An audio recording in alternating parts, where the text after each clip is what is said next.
Hey everybody, Jenna here, and we have a fun little tutorial today. We are going to be making a animated GIF using Adobe Photoshop.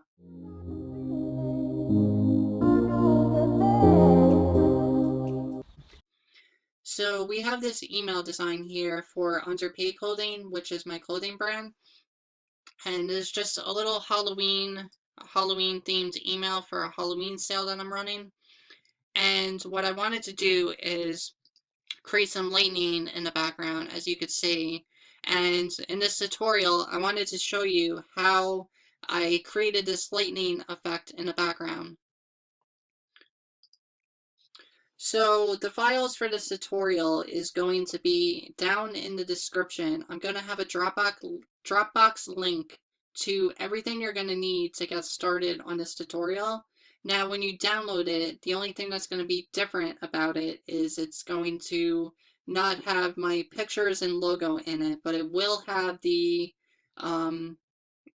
will have the night sky background and you will have the lightning. So you can follow along and you can do a similar effect for your email design or whatever you want to do.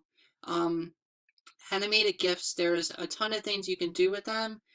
So don't limit to yourself to what I show you in this tutorial. There's really a lot that you can do with animated GIFs. So now that we got that out of the way, what we're going to do to start is we're going to go to Google and we are going to just type in, I already have the page open there, but if you're starting from scratch, you would just want to type in Lightning Brushes Photoshop.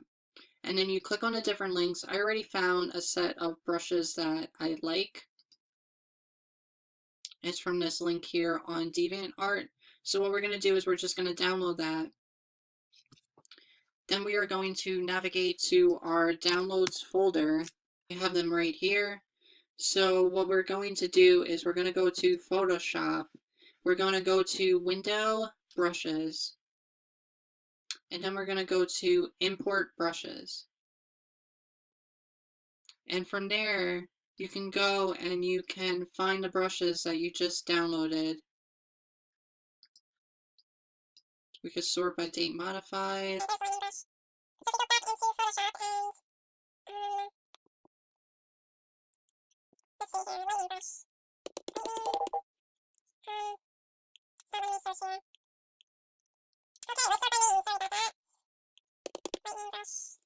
There we go, lightning brush. Okay, open.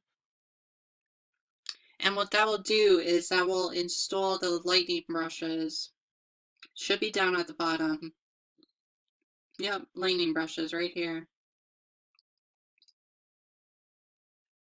Okay, so what I'm going to do is I'm just going to copy this email just so that I do not,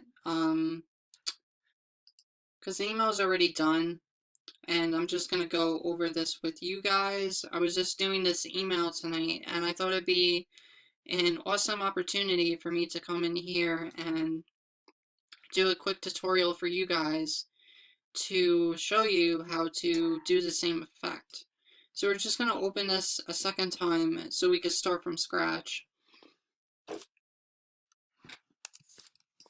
And what we're going to do is we're going to get rid of these frames right here because we're going to be starting from scratch here. So what we want to do now that we have the brushes uploaded and in Photoshop, we want to go to Window, Timeline, and then there's going to be a button here that says Create Frame Animation. Now, I already created the frame animation, but if you open this up, you should see a button that says Create Frame Animation. If you don't, you could come over here to this hamburger menu and make frames from layers, and it will come up. So now what I'm going to do is I'm going to go to my layers panel. So what you want to do is you want to think of these frames as whatever you see here in the window in a frame is what the frame is going to be, if that makes any sense. As I show you this, I think that will make a lot more sense. So right now, we only have this one frame, so we want to duplicate the frame. We want to come down here to our background layer, and we want to make a new layer right above the background layer. And what we want to do is we want to make the foreground color white. So we're going to hit D and then X to make the foreground color white. Now we want to hit B to bring up our brush tool, and you can see an outline of the lightning, which is already selected for me. So what we want to do is we want to just bring the size down a bit because that was a little big. You can also adjust the size of the brushes using the curly braces keyboard shortcut. So if you don't see the lightning brush, you can go up to here and you can just kind of navigate your way through the different lightning brushes. So what we're going to do is we're going to just put a happy little lightning brush over here. Let's just move it a little bit into the position that we want. Now we're going to make a new layer, and we're going to do the same thing, except we're just going to pick a different lightning brush. And then let's move that into the place that we want it. Now let's make a new layer and a new lightning brush. Let's just put a happy little lightning brush there. And I think that should probably be good. So now what we're going to do is we're going to turn these two layers off. We're going to go back to the first frame, and we're going to turn that layer on. Then we're going to go to the second frame, and this layer is already on. So what we're doing is we're just creating frames and turning layers on and off. Then we're going to go to the third frame, and we're going to turn that layer on. And we're going to lower the opacity on this just a little bit. We're going to make a fourth frame, and we are going to turn that layer on, turn this layer off, and play with the opacity of that a little bit. So basically what we're doing is we're making new frames and we're turning layers on and off. And what we're doing here is we're creating an animation. Do you remember when you used to take Post-its back in elementary school and you can make animations by drawing on each Post-it and making a person, like a stick figure, look like they're walking? Well, think of these frames as it's each individual Post-it. And what you're basically doing is just animating them and getting each frame to change ever so slightly.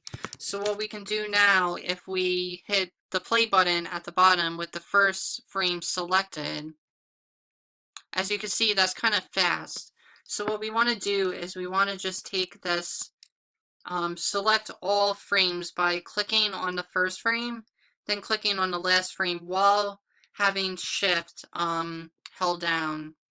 And we want to just click on this little 0 right here, and we want to change the timing to 0.2 seconds.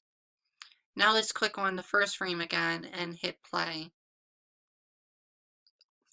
As you can see, everything's moving at the same speed. Realistically, lightning doesn't really strike that way. So what we're going to do is we're going to hit stop. And then we're just going to go through these and randomize it a little bit. So what we're going to do is we're going to have this one copied, and let's just lower the opacity on the second one.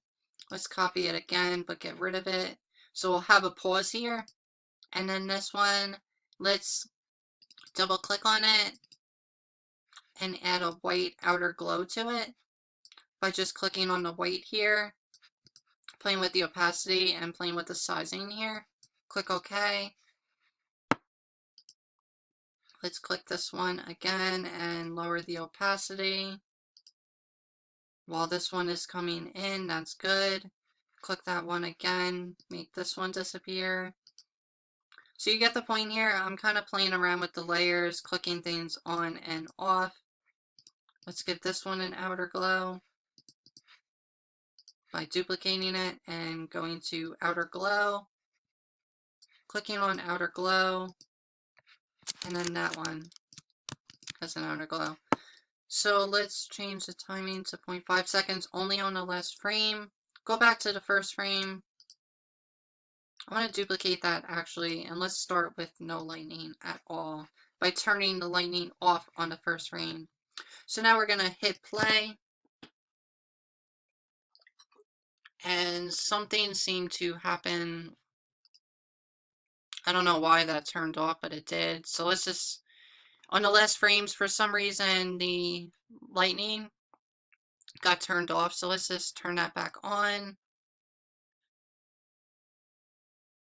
Okay, so now if we hit play and watch the animation, as you can see, it actually looks like there's lightning going off in the background. I actually kind of like this version a little bit better than the original one that I did, so maybe I'll end up using this one for the email itself. But what we're going to do now is export this.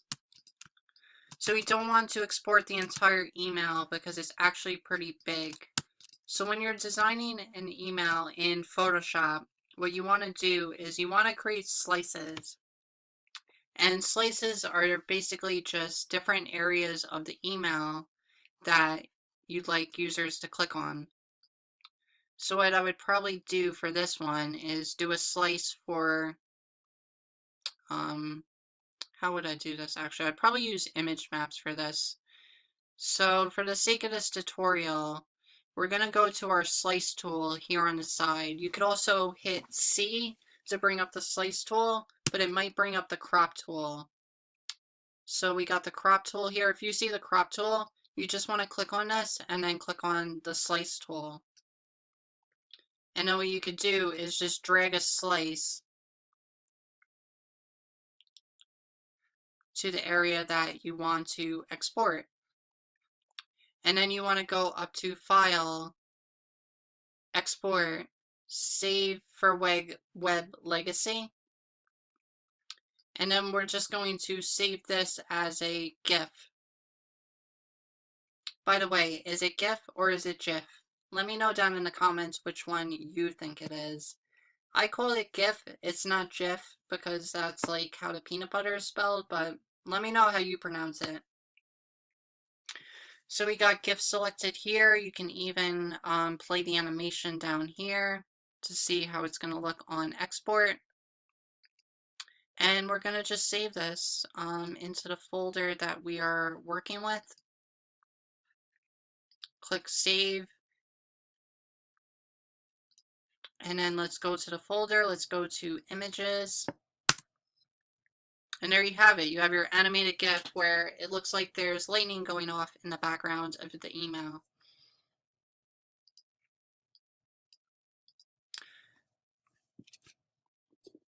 So that's going to be it for this tutorial. I really hope that you found this helpful. Just a quick little quick tip video on how to make animated GIFs. If anybody's interested in me showing how to actually take this entire email and turn it into a functioning HTML file straight from Photoshop, then let me know down below. Comment down below animated GIF, and I will make that tutorial on how to show you how to take an entire email that you designed in Photoshop and export it from Photoshop into an HTML file without even writing a line of code.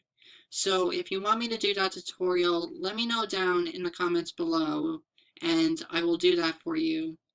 And I want to thank everybody new who has been subscribing. I've really appreciated it. It's definitely everyone who leaves comments, likes, watches my videos. You all are inspiring me to make more content. I apologize that I haven't been putting out as much content as I would like to. Recently, things have been busy, but I definitely want to continue to put out content and be more active on this channel. So if you like this video and you think it was helpful, please like it, share it, and subscribe, and I will see you next time.